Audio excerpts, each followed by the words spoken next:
السلام علیکم ناظرین، میں ہوں رضوان جعفر، ہمارا پاکستان کے ساتھ حاضری خدمت ہے۔ آج ہم ہیں علمہ یونیورسٹی کراچی میں۔ کنونشنل بینکنگ میں وہ نیچرلی لیزنگ میں انٹرسٹ پرنسپل اماؤنٹ ایڈ کر کے انسٹالمنٹ میں اس کو دے دی گاڑی۔ آن دا کنٹری آپ نے اسلامک بینکنگ جو ہے وہ اپنے پارٹنرشپ کے اوپر سیٹ کیا ہے، واٹ ایور پروپورشن۔ اگر وہ انسٹالمنٹ یا پیسے دینے میں منتھلی انسٹالمنٹ دینے میں فیل ہو جائے، کوئی پرابلم ہے اس کے ساتھ، جو لوگ آج کل بینک سے قرضہ لے کے دینے کا نام نہیں لیتے ہیں، تو اس صورت میں آپ کیسے ٹریٹ کرو گے اس کو؟ کیونکہ وہ گاڑی بھی اس کے پاس ہے، انٹرسٹ انسٹالمنٹ بھی آپ کو نہیں دے رہا ہے، تو آفیشیلی آپ کی بینکنگ کیا کرے گی؟ ٹھیک، بہت اچھا سوال کیا، اور اکثر فورم کے اوپر یہ سوال ہوتا ہے کہ ڈیفالٹ کی صورت میں آپ کیا کریں گے۔ دیکھیں اسلامک بینک، میں اگین آپ لوگوں کے سامنے ایک بات رکھوں گا کہ اسلامک بینکس جو ہیں وہ ہیں at the end of the day وہ پروفٹ میکنگ انسٹیٹیوشنز ہی ہیں۔ اس چیز کا خیال رکھتے ہیں کہ حرام طریقے سے نہیں کمانا بری بات نہیں ہے، حرام طریقے سے کمانا بری بات ہے۔ تو جس طرح سر نے فرمایا نا کہ ڈیفالٹ کا اندیشہ اگر ہے کہ کوئی اگر پیسے لے کے جائے، تو اسلامک بینک اس مقصد کے لیے تو نہیں بنے کہ آپ پیسے لے کے جائیں، اللہ اکبر کہہ کے آپ کو پیسے دے دیے جائیں گے اور بس پھر اس کے بعد آپ واپس کریں نہ کریں۔ تو یہ جب اسلامک بینکس اسٹارٹ ہو رہے تھے تو یہ مسئلہ آگے کھڑا ہوا کہ اگر مثال کے طور پہ کوئی شخص اپنے ادائیگی میں تاخیر کرتا ہے، تو تاخیر کی صورت میں آپ اگر اضافہ کر کے لیتے ہیں تو یہ بھی سود ہے، تو اسلامک بینکس تو سود لے نہیں سکتے، تو اسلامک بینکس کیسے چلیں گے؟ ان ڈیفالٹ کو کس طرح سے کریں گے؟ تو پھر اس کے اوپر علماء کرام بیٹھے، اور علماء کرام کی طرف سے اس کے اوپر ایک تجویز یہ آئی کہ ایسی صورت میں جب کوئی کسٹمر آتا ہے اسلامک بینکس کے پاس تو وہ اپنی مرضی سے آتا ہے، ٹھیک ہے، اور اسی وقت اس سے یہ کہا جاتا ہے کہ دیکھو تم یہ نظر مانو، کیونکہ نظر جس طرح سے ایک زمانے میں ہوتا تھا کہ پاکستان ٹیم جیتے گی تو ہم اتنے نفل پڑھ لیں گے اور یہ کر لیں گے، تو اب تو خیر کم کر دیا، تو آپ کو پتہ ہے پہلے کافی لوگ جو ہیں وہ ایموشنل ہو جایا کرتے تھے اس معاملے میں۔ تو اسی طرح سے وہ نظر مانے کہ اگر میں نے بینک کی انسٹالمنٹ میں تاخیر کی تو میں یہ نظر مانتا ہوں کہ میں اتنی رقم صدقہ کروں، تو اس سے یہ ہوا کہ ایک ڈیٹرنس کریٹ ہو گئی کہ سامنے والا جان بوجھ کے تاخیر نہ کرے۔ اچھا، اس سے ایونچولی اسلامک بینک کا نقصان ہوتا ہے کہ ظاہر سی بات ہے کہ اگر کسی نے 1 مہینے انسٹالمنٹ لیٹ دی، 2 مہینے دی، 3 مہینے لیٹ دی، اسلامک بینک اس وجہ سے کچھ بھی نہیں کما سکتا۔ نہیں، فائن نہیں لگاتے آپ؟ نہیں، میں اگین اسی طرف آ رہا ہوں۔ اس نظر کی بنیاد پہ وہ اسلامک بینک کو ایک پیسے دیتا ہے چیریٹی کے، جن کو استعمال کر کے اسلامک بینک آگے چیریٹی دیتا ہے۔ اسلامک بینک اس کو اپنے پروفٹ میں شامل نہیں کر سکتا، وہ فائن ہی ہے، لیکن اس کا طریقہ یہ ہے، اس کا طریقہ یہ کہ ایک ڈیٹرنس کریٹ کرنے کے لیے آپ نے اس کے اوپر ایک چیریٹی، اور اس نے خود کتنے مہینے تک وہ نہ دے تو گاڑیاں واپس لے لیتے ہیں؟ ہاں، 3 مہینے کا ایک ٹائم ہوتا ہے کہ جس میں آپ ریپوزس کرتے ہیں، پھر اس گاڑی کو آکشن کر دیا جاتا ہے، اور اس میں پھر اسلامک بینک اپنا شیئر لینے کے بعد باقی جو کسٹمر کے شیئر ہے۔ ایک چیز میں اور آپ کو بتاؤں گا، یہ جو چیریٹی ہوتی ہے جو کہ لیٹ پیمنٹ کے سلسلے میں، اس چیریٹی کا باقاعدہ ڈسکلوجر ہوتا ہے۔ تمام تر اسلامک بینکس اس بات کے پابند ہیں کہ اپنے فائنینشلز کے اندر، اینول اسٹیٹمنٹ کے اندر، ان تمام تر اس کا ڈسکلوجر دیں، کتنی چیریٹی تھی، کتنی دوران مدت حاصل کی، اینڈ میں کتنا بیلنس ہے، اور کن کن اداروں کو یہ دی، ٹھیک ہے۔ تو میں آپ کو ایک اور بھی بات بتاؤں کہ جو بات یہ ہوتی ہے نا کہ اسلامک بینک کا پروفٹ کم ہے، ٹھیک ہے نا، جو سیونگ کو کم دے رہے ہوتے ہیں، تو ایک تو ریزن یہ میں نے آپ کو بتائی کہ سکوک کے اوپر ریٹرن کم ہے، یعنی استحصالی نظام نہیں ہے یہ؟ نہیں، بالکل بھی نہیں ہے۔ اچھا، ایک تو یہ، دوسرا یہ کہ ملینز آف روپیز کی چیریٹی اسلامک بینکس کو کہاں دینی پڑ رہی ہوتی ہے؟ چیریٹیبل انسٹیٹیوشنز کو دینی ہوتی ہے، ان کے پروفٹ میں نہیں آتی، جبکہ یہ تمام تر لیٹ پیمنٹ کی پیمنٹ کنونشنل بینکس کے اندر ان کے پروفٹ میں جا کے مل رہی ہوتی ہے۔ تو یہ آپ یہ دیکھیں، خودکار نظام کے تحت ایک معاشرے کا ایک جو ان پریویلیجڈ طبقہ ہوتا ہے، ان تک بھی یہ پاس آن کر رہے ہوتے ہیں، یہ سی ایس آر سے ہٹ کر ایکٹیویٹیز ہے۔ ٹھیک ہے جی۔ آپ قرضہ دیتے ہو، جو بھی کوئی نیڈی ہے آپ کے پاس کرنے کے لیے آتا ہے، کوئی ایگریکلچر یا کسی شاپ کے لیے یا کسی کاروبار کے لیے، تو آپ اس سے کیسے ڈیل کرتے ہو کہ بھائی اتنا پروفٹ آپ کو دینا پڑے گا میرے کو منتھلی، یا نیچرلی انٹرسٹ تو نہیں ہے آپ کے پاس انٹرسٹ تو نام ہی نہیں ہے، تو آپ اس کو کیسے شرکیہ بزنس یا جیسے کیسے ڈیل کرو گے؟ سر میں آپ کے سامنے عرض کروں یہ بات کہ جس طرح میں نے آپ سے کہہ رہا ہوں کہ کل قرض جر منفعت فہو ربا، کہ قرض پر حاصل ہونے والی کسی بھی قسم کی منفعت جو ہے وہ ربا ہے، لہٰذا اس وجہ سے اسلامک بینک کسی کو قرض دیتے ہی نہیں، اسلامک بینک قرضہ دیتے ہی نہیں۔ کیونکہ اگر قرضہ دیں گے اور اس کے اوپر کچھ لیں گے جی تو وہ تو سود بن جائے گا. ہاں اگر کوئی شخص فائننسنگ حاصل کرنے آتا ہے تو فائننسنگ کے مختلف طریقہ کار ہیں. اگر مثال کے طور پہ قرض کا دروازہ بند کر دیا. اچھا ایک اور بھی چیز میں آپ کو بتاتا چلوں جو کہ لوگ بنیادی چیزوں کو اگر وہ چیزیں نہیں سمجھ پاتے نا تو کنفیوز ہو جاتے ہیں. اسلام نے جو قرضے کا معاملہ ہے نا اس کو کمرشل کانٹریکٹ کنسیڈر ہی نہیں کیا. اسلام یہ کہتا ہے کہ اگر آپ نے کسی سے قرضے کا معاملہ کرنا ہے تو یہ چیریٹیبل ایکٹ ہے. اور حدیث شریف میں آتا ہے یا روایت میں آتا ہے کہ جب کوئی شخص اپنے بھائی کی ضرورت کو پورا کرنے کے لیے قرضہ دیتا ہے تو جب تک وہ قرضے کی رقم واپس نہیں آتی روزانہ اتنا رقم صدقہ کرنے کا ثواب ملتا ہے. تو ایک چیریٹیبل ایکٹ ہے. اب آپ یہ سوچ لیں کہ آپ اپنے بھائی کی مدد کرنا چاہتے ہیں یا کاروبار کرنا چاہتے ہیں. اگر کاروبار کرنا چاہتے ہیں تو قرضے کا دروازہ بند ہے. کنونشنل بینک نے قرضے کا دروازہ کھول دیا ہے کاروبار کرنے کے لیے. ہم یہ کہہ رہے ہیں کہ کاروبار کرنا چاہتے ہو قرضے کا دروازہ بند ہے. آپ کو ریئل اکنامک ایکٹیویٹیز کے اندر آنا پڑے گا, آپ کو ٹریڈنگ میں آنا پڑے گا, آپ کو رینٹنگ میں آنا پڑے گا, آپ کو پارٹنرشپ کرنا پڑے گا. جیسے ہمارے بابا آدم علیہ السلام صحیح ہے, ان کو بھی شیطان نے یہ کام کرا ہے نا کہ پوری جنت میں سب کچھ جائز تھا سوائے ایک درخت کے پاس جانے کو منع کیا تھا, وہ اس درخت کے پاس مت جانا. شیطان ساری چیزوں کو چھڑوا کے اس طرف لے کر آیا. تو یہاں پر بھی یہی ہے کہ اللہ تعالیٰ نے جب قرآن مجید کے اندر فرمایا وَأَحَلَّ اللَّهُ الْبَيْعَ وَحَرَّمَ الرِّبَا, اللہ تعالیٰ نے تجارت کو حلال اور سود کو حرام کیا ہے. تو اب وہ پوری تجارت کے میدان کو چھڑوا کر آپ کو لے کر آ رہا ہے سود کی طرف لے کر آ رہا ہے. تو ہم یہ کہتے ہیں کہ اگر آپ کاروبار کرنا چاہتے ہیں تو قرضے کا دروازہ بند ہے. ہاں بالکل جائز ایکٹیویٹی ہے, آپ کاروبار کریں, آپ کرایہ داری کا معاملہ کریں, آپ خرید و فروخت کا معاملہ کریں, آپ شراکت داری کا معاملہ کریں. یہ شریعت نے آپ کو جائز قرار دیا, لہٰذا آپ کو اس طرف آنا پڑے گا. اور اس طرح سے جو شریعت نے آپ کو طریقہ کار بتائیں اس کے مطابق آپ جو بھی ریٹرن کمائیں وہ آپ کا شریعہ کمپلائنٹ ریٹرن ہوگا. تو جب ایگریکلچر کے شعبے میں یا انڈسٹریز کے شعبے میں جو بھی لوگ اسلامی بینک سے فائننسنگ حاصل کرنے آتے ہیں, اسلامی بینک ان کے ساتھ یہی کام کرتا ہے. یا تو خرید و فروخت کا معاملہ کرے گا, یا کرایہ داری کا معاملہ کرے گا, یا شراکت داری کا معاملہ کرے گا. ٹھیک. ہم لوگوں کے بہت سارے مس کانسیپٹ ہیں جو ابھی کلیئر ہوئے, لیکن میرا ایک کوشچن ہے کہ جہاں تک ہمیں بتایا جاتا ہے کہ بینکنگ پروسیس جو ہوتا ہے, بینکاری نظام جو ہوتا ہے وہ سارا سود پہ چلتا ہے. تو اسلامی بینکنگ اس پروسیس کو بغیر سود کے کیسے کر سکتی ہے؟ ویسے تو بہت پورا پروگرام ہو چکا ہے اور اس میں بہت ساری باتیں انہوں نے بتا دی, آپ کے لیے سوال کیا اس سے ریلیٹڈ, لیکن چلے خیر مختصر اس کو ذرا دیکھیں. میں آپ سے یہ عرض کروں نا کہ بینکنگ کی جو بھی سرگرمی ہے, جو بھی ایکٹیویٹی ہے, وہ میں نے آپ سے یہ کہا کہ معاشرے میں ایسے لوگ جن کے پاس یہ فنڈز ان یوٹیلائز پڑے ہوئے ہیں, سرپلس فنڈز ہیں, ان سے لے کے ان لوگوں کو دینا جو اس کو کام میں لے کر آئیں گے. لہٰذا آپ نے ایکٹیویٹی یہی کریں گے آپ, لیکن یہ سود کے بجائے آپ اس کو اسلام کے بتائے ہوئے پرنسپلس کے مطابق کریں گے. جب کسی سے پیسے لیں گے تو سود پہ لینے کے بجائے, انہیں قرضہ لینے کے بجائے آپ اس کو شرکت و مضاربت کی بنیاد پہ لیں گے. اور جب اس کو پیسے کو آگے لگائیں گے تو آپ اس کو پارٹنرشپ, ٹریڈنگ اور رینٹنگ کا کام کریں گے. سر یہ جو آپ بات کہہ رہے ہیں نا, پھر کیا وجہ ہے کہ جیسے مفتی تقی عثمانی صاحب کا فتویٰ موجود ہے کہ جناب اس کو وہ صحیح سمجھ رہے ہیں, لیکن وہ خود بھی مختلف جگہوں پہ کہتے ہیں کہ یہ نظام سے وہ مطمئن نظر نہیں آتے, کچھ تقاریر ان کی ایسے ہی ہیں. اسی طرح اور بھی بہت سارے علماء کرام ہیں وہ اس کو صحیح نہیں مانتے, اور وہ کہتے ہیں کہ جناب یعنی یہ سود سے پاک بینکاری نہیں ہے, بلکہ یہ ایک بس اسٹائل ہے کہ کان کو ہاتھ کیا وہ کہتے ہیں وہ ادھر سے گھما کے پکڑ لیا ہے بس. ہاں دیکھیں اس کا تو ایک جواب یہ بھی ہے نا کہ جس طرح مولوی کہہ رہے ہیں پکڑنے کو ویسے پکڑ لیں, ٹھیک ہے نا.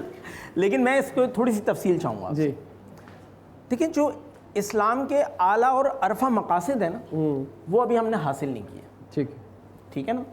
ابھی ہم, لیکن یہ بھی بڑی کامیابی ہے کہ ہم سود سے نکل کے ایک جائز حدود میں داخل ہو گئے. یہ کم کامیابی نہیں ہے, ٹھیک ہے نا. اللہ کا شکر ہے الحمدللہ آج آپ لوگوں کو ہمیں یہ دور میسر ہے, ٹھیک ہے, کہ ہمارے پاس یہ آپشن ہے کہ اگر ہم بینکنگ کرنا چاہیں تو ہم شریعہ کمپلائنٹ بینکنگ کر سکتے ہیں. آج سے 25 سال پہلے اگر آپ چلے جائیں تو لوگوں کے پاس یہ آپشن نہیں تھا, ٹھیک ہے نا. اگر کسی کے پاس پیسے ہیں, کوئی بیوہ ہے, ٹھیک ہے, کوئی اگر مثال کے طور پہ ریٹائرڈ پرسن ہے, تو وہ اپنی جمع پونجی کو سودی بینکوں کو دینے کے لیے مجبور تھا.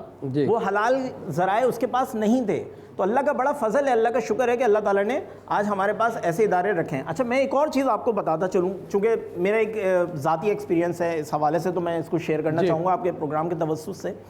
آپ نے بات کی نا کہ علماء کرام کی ایک بڑی تعداد ہے جو کہ اس کو جائز نہیں سمجھتی. دیکھیں میں آپ کو سمپل لاجیکلی میں آپ کو ایک آپ کے سامنے بات رکھنا چاہوں گا. دیکھیں وہ بھی ہمارے لیے قابل احترام جو علماء کرام اس سے اختلاف کرتے ہیں, ٹھیک ہے نا.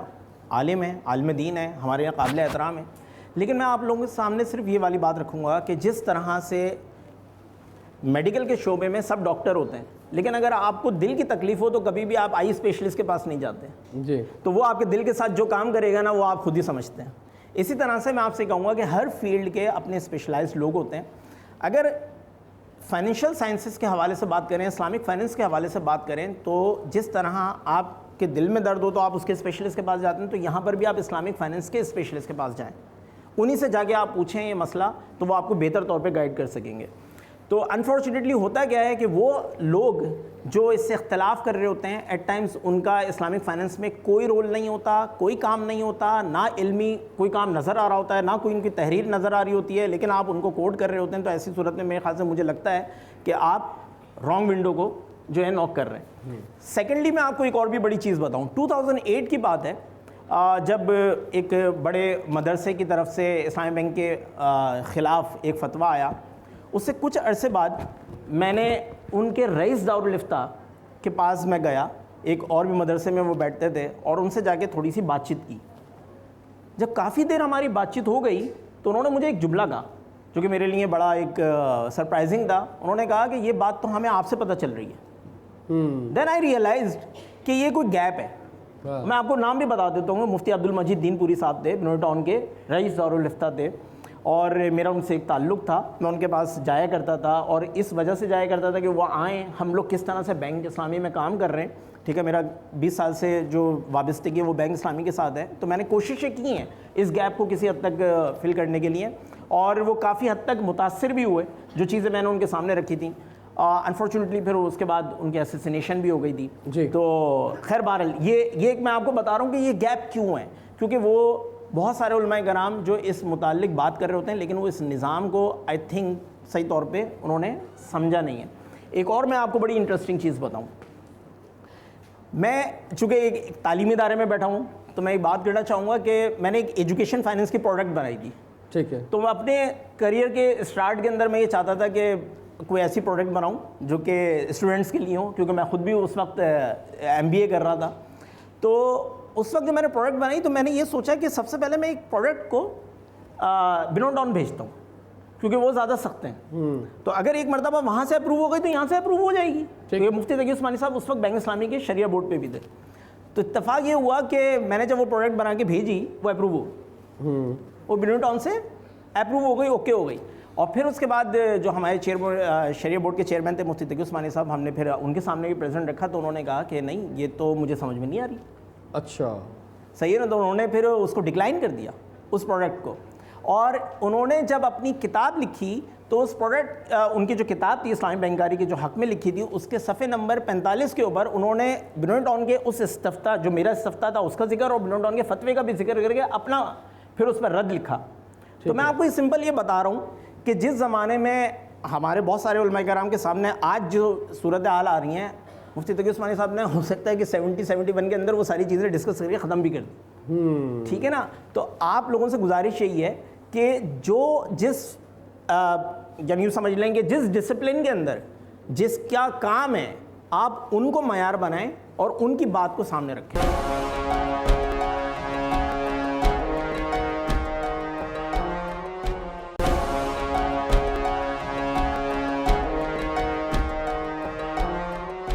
جی بھائی بولیں. کہ آپ شریعہ کمپلیکس کے ہیڈ ہیں, تو اس سے شریعہ کمپلیکس کو انشور کرنے کے لیے کون سی انٹرنل پروسیس کو فالو کیا جاتا ہے جس سے اسلام کی خلاف ورزی نہ ہو؟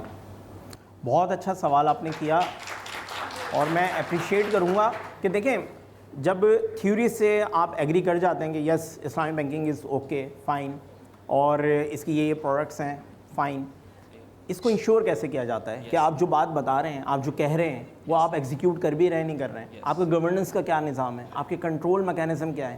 ٹھیک ہے. تو بینگ اے شریع کمپلائنس ہیڈ میں بینک اسلامی میں ایک one of the stake holder ہوں, اس گورننس کا پارٹ ہوں.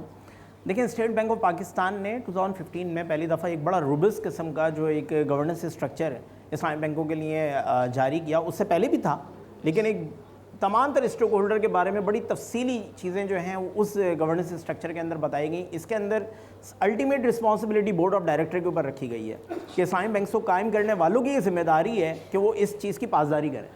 ٹھیک ہے. پھر اس کے بعد اسی اپنی رسپانسبلٹی کی ادائیگی کے لیے وہ شریعہ بورڈ کی تشکیل کرتے ہیں.